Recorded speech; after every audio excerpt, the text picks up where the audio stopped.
নমস্কার ভাই বোনেরা, আজ আমরা শিখব ভাষায় লেখা ভগ্নাংশের অঙ্ক। অঙ্কটি দেখো, একটি দড়ির 4/5 দৈর্ঘ্য 56 মিটার হলে দড়ির মোট দৈর্ঘ্য কত? দড়িটির 4/5 দৈর্ঘ্য দেয়া আছে, তাহলে মোট দড়ির দৈর্ঘ্য নির্ণয় করতে হবে। মোট দড়ির দৈর্ঘ্য এখানে বলা নেই, সেই জন্য ধরে নেব। ধরি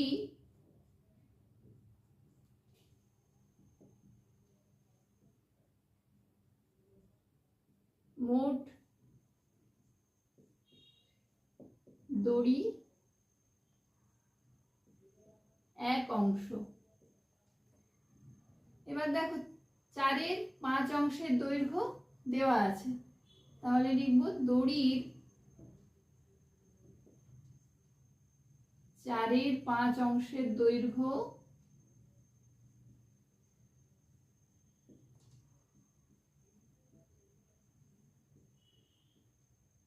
56 মিটার।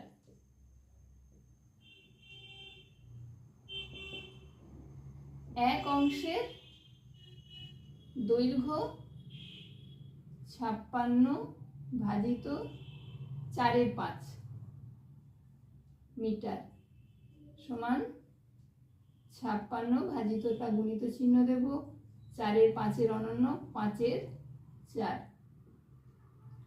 লঘিষ্ঠ করব, 4 14 56।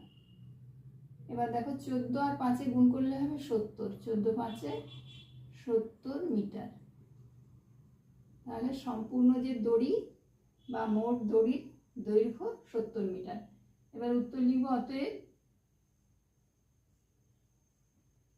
দড়ির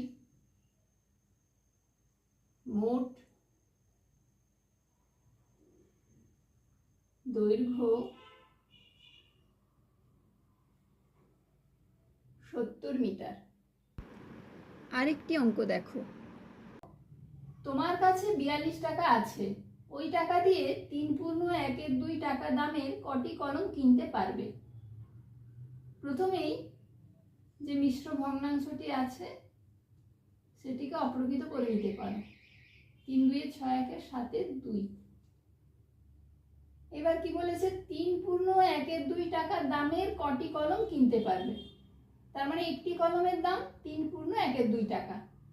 যেহেতু কটি কলম কিনতে পারবে বলেছে, তাহলে কলমের সংখ্যাটা আমাদেরকে বের করতে হবে, সেজন্য কলমের সংখ্যাটা শেষে লিখব। তাহলে কি লিখব? 7/2 টাকায়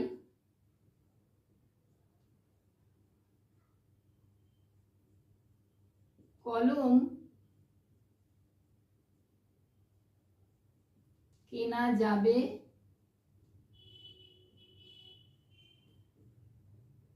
একটি, আর 42 টাকায় কলম কেনা যাবে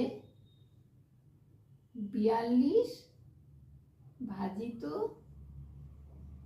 7/2 টি সমান 42 ভাজিত চিহ্নটা গুণিত হবে, আর 7/2 অনন্যক 2/7। এবার এটাকে লঘিষ্ঠ করব, 7 6 42 সমান 6 2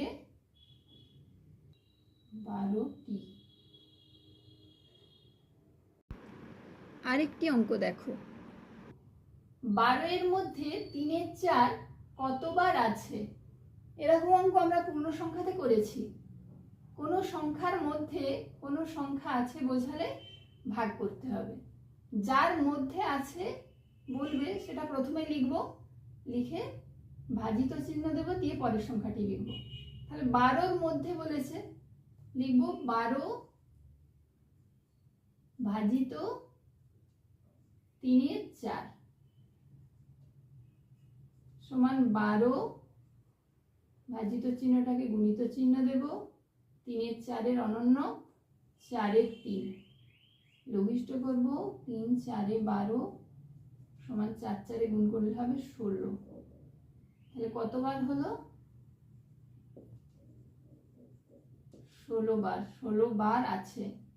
12-র মধ্যে 3 4 16 বার আছে। উত্তর লিখবো অতএব 12-এর মধ্যে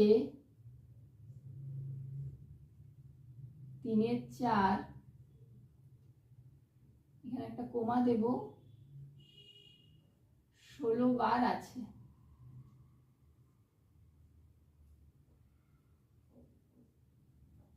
দুটি ভগ্নাংশের গুণফল 3 14। একটি ভগ্নাংশের মান 1 8 হলে অপরটির মান কত? প্রথমেই লিখব দুটি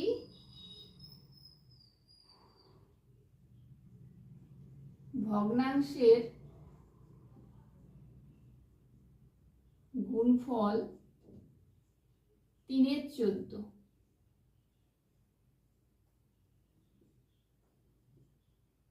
একটি ভগ্নাংশের মান 1 8 বলা আছে, অপরটি কত বের করতে হবে।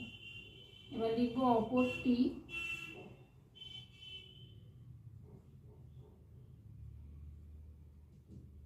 অপরটির মান 3 14। দুটো সংখ্যার গুণফল দেওয়া থাকলে আর একটি সংখ্যা বের করতে গেলে আমাদেরকে কি করতে হয়? গুণের বিপরীত প্রক্রিয়া, একদম ঠিক, গুণের বিপরীত প্রক্রিয়া ভাগ করতে হয়। তাহলে লিখব 3 14 ভাজিত 1 8 সমান 3 14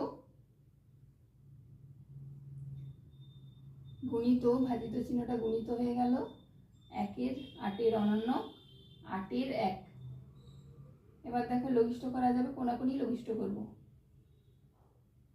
4 2 8, 7 2 14, আর কোথাও কোনো লঘিষ্ঠ করা যাবে না। তাহলে উপরে আছে 3 গুণিত 4 12, একটু সরিয়ে লিখবো নাহলে লেগে যাবে 7-এর গায়ে, 7টা একটু সরিয়ে লিখবো এইভাবে কোনা করে। তাহলে সমান 3 4 12 7। এটাকে আবার মিশ্র করব, 7 1 7, 5 1 পূর্ণ 5 7 হয়ে গেল উত্তর। এবার লিখবো অতএব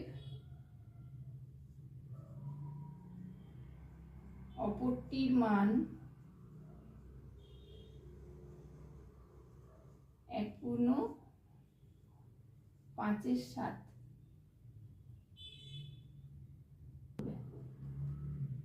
নমস্কার।